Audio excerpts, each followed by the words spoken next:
Hello, എൻ്റെ എല്ലാ കൂട്ടുകാർക്കും ഇന്നത്തെ ഒരു തിരുവോണത്തിൻ്റെ ആശംസകൾ ആദ്യമായിട്ട് നേരുകയാണ്.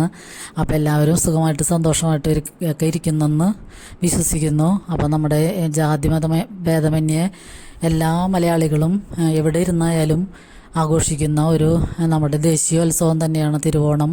അപ്പോൾ അത് ഞങ്ങളും ചെറിയൊരു സദ്യയൊക്കെ ഉണ്ടാക്കിയിട്ട് ആഘോഷിച്ചു. അപ്പോൾ ആ ഒരു സദ്യയുടെ വിശേഷങ്ങൾ നിങ്ങളുമായി പങ്കുവയ്ക്കുകയാണ്. അപ്പോൾ ഞാൻ ചെറിയ രണ്ട് കറികൾ ഉണ്ടാക്കിയ വീഡിയോ ഇടുന്നുണ്ട്.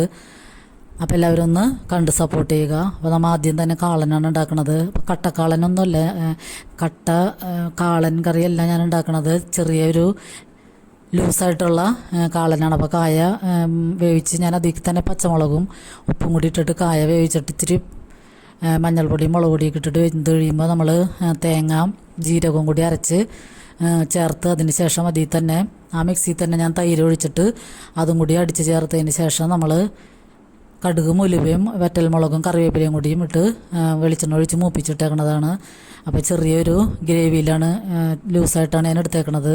അപ്പോൾ നമ്മുടെ കാളൻ അവിടെ റെഡിയാണ്. പിന്നെ കൂട്ടുകറിക്ക് ഞാൻ വെള്ളക്കടലയാണ് എടുക്കണം. വെള്ളക്കടലയും കായയും ചേനയും കൂടിയാണ് ഞാൻ കൂട്ടുകറിക്ക് എടുക്കണത്. അപ്പോൾ അത് മൂന്നും കൂടിയും ആണ് ഞാൻ കുക്കറിലിട്ട് കൊടുക്കുന്നത്.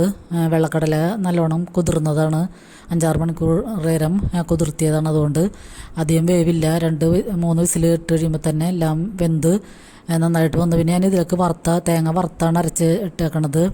തേങ്ങ വറുത്തരപ്പും കൂടി ചേർത്ത് കുറച്ച് ശർക്കരയും കൂടി ചേർക്കാം. പിന്നെ നമുക്കിതിലേക്ക് കടുക് പൊട്ടിച്ചിട്ട് കറിവേപ്പിലയും വറ്റൽമുളക് ഇട്ടതിന് ശേഷം കുറച്ച് തേങ്ങയും കൂടി വറുത്തിട്ട് അതും കൂടി ചേർത്ത് കൊടുത്ത് ഒന്നും കൂടി നന്നായിട്ട് വറ്റിച്ച് കഴിഞ്ഞാൽ നമ്മുടെ കൂട്ടുകറിയും ഇവിടെ റെഡിയാണ്. ഉപ്പൊക്കെ പാകത്തിന് ചേർക്കണം. അപ്പോൾ ഇതിരുന്ന് ഇച്ചിരി കഴിയുമ്പോഴത്തേന് നല്ല കട്ട പോലെയാകും. അപ്പോൾ അതും നമ്മുടെ റെഡിയാണ്. പിന്നെ നമുക്ക് മത്തങ്ങയും പയറും വെക്കണം. അപ്പോൾ അതിനുവേണ്ടി കുറച്ച് പയറെടുത്ത് ഞാൻ വെള്ളത്തിലിട്ടിട്ടുണ്ടായി. അത് വെന്ത് കഴിയുമ്പോൾ 2-3 പച്ചമുളകും കറിവേപ്പിലയും ഉപ്പും കൂടി ഇട്ട് കുറച്ച് വെള്ളം ഒഴിച്ചിട്ട് അത് വെന്ത് കഴിയുമ്പോൾ നമുക്ക് മത്തങ്ങ ഇട്ട് കൊടുക്കാം. വേണമെങ്കിൽ ഇതിൽ കായയും കൂടി ചേർക്കാം. ഞാൻ കായൊന്നും ചേർക്കണില്ല, മത്തങ്ങ മാത്രം കൂടി ചേർക്കണം. അപ്പോൾ മത്തങ്ങ നല്ല മൂത്തതായ കാരണം ഒരു വിസിലിന് തന്നെ പെട്ടെന്ന് വെന്ത് കിട്ടി. പിന്നെ നമുക്ക് അതിലേക്ക് തേങ്ങയും കുറച്ച് ചെറിയ ഉള്ളിയും വെളുത്തുള്ളിയും കൂടി ഞാൻ അരച്ച് ചേർക്കുന്നുണ്ട്. ജീരകവും കൂടി അരച്ച് ചേർത്തിട്ട് അതും കൂടി ചേർത്ത് ഒന്ന് മിക്സ് ചെയ്യുക. പിന്നെ നമുക്കതിലേക്കും താളിച്ചിടാം. കുറച്ച് തേങ്ങയൊക്കെ വറുത്തിട്ട് കഴിഞ്ഞാൽ നമ്മുടെ മത്തങ്ങയും പയറും എരിശ്ശേരി റെഡിയാണ്. പിന്നെ പപ്പടം, പിന്നെ നമ്മൾ നേരത്തെ കായ വറുത്ത് ശർക്കര ഇരട്ടിയൊക്കെ ഉണ്ടാക്കി വെച്ചിട്ടുണ്ട്. പിന്നെ അച്ചാറുകൾ 3-4 തരമുണ്ട്. പിന്നെ പാലട പായസമുണ്ട്. അപ്പോൾ ഇതാണ് ഞങ്ങളുടെ ചെറിയൊരു ഓണസദ്യ വിഭവങ്ങൾ. അപ്പോൾ എല്ലാവരെയും ഓണസദ്യ ഒക്കെ ഞാൻ ക്ഷണിക്കുകയാണ്. അപ്പോൾ നമ്മുടെ അച്ചാറുകൾ നാരങ്ങ അച്ചാറിന് 2 തരമുണ്ട്. പിന്നെ പാവയ്ക്ക, പിന്നെ മാങ്ങച്ചാറും ബീറ്റ്റൂട്ട് അച്ചാറൊക്കെ ഉണ്ട്. അതൊക്കെ ഞാൻ എടുത്തു വെച്ചിട്ടില്ല. അപ്പോൾ നമുക്ക് സദ്യ വിളമ്പി തുടങ്ങാം. അപ്പോൾ സദ്യ വിളമ്പണ കറികളിടണ സൈഡൊന്നും എനിക്കറിയാൻ പാടില്ല. അപ്പോൾ ഞാനത് നമ്മളുടെ ഒരു മനോധർമ്മം അനുസരിച്ച് ഇട്ടെന്ന് മാത്രമേ ഉള്ളൂ.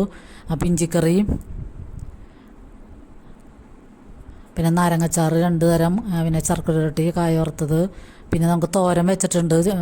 കായത്തൊലി മാത്രം ഇട്ടിട്ടാണ് തോരൻ വെച്ചേക്കണം. നല്ല അടിപൊളി ടേസ്റ്റായിരുന്നു.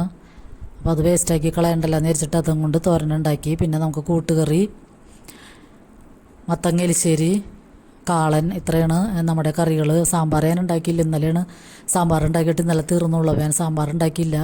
പിന്നെ പാലട പായസം, പപ്പടം, ഇത്രയാണ് നമ്മുടെ ഓണവിഭവങ്ങൾ. അപ്പോൾ എല്ലാവരും ഓണസദ്യയൊക്കെ കഴിച്ച് ഇപ്പോൾ നല്ല ചെറിയ മയക്കത്തിലായിരിക്കുമെന്ന് വിചാരിക്കുന്നു. അപ്പോൾ എല്ലാവർക്കും ഇന്ന് നല്ല അടിപൊളി കറികളൊക്കെ ഉണ്ടാവും. അപ്പോൾ നിങ്ങളുടെയൊക്കെ ഓണവിഭവങ്ങൾ ഏതൊക്കെയാണെന്ന് കാണാൻ ഞാൻ കാത്തിരിക്കുകയാണ്. അപ്പോൾ ഈ വീഡിയോ ഇഷ്ടമായെങ്കിൽ എല്ലാവരും ഒന്ന് കമൻറ്റിലൂടെ അറിയിക്കുക. അപ്പോൾ ലൈക്ക് ബട്ടൺ അമർത്താൻ ആരും മറന്നു പോകരുത്. അപ്പോൾ നിങ്ങളുടെയൊക്കെ വെറൈറ്റി കറികളുടെയൊക്കെ റെസിപ്പി ഇടണം.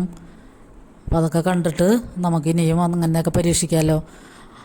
അപ്പോൾ ഞങ്ങളുടെ ഈ ഓണസദ്യ എല്ലാവർക്കും ഇഷ്ടമായെന്ന് കരുതുന്നു. അപ്പോൾ എല്ലാവർക്കും ഒരുപാട് നന്ദി.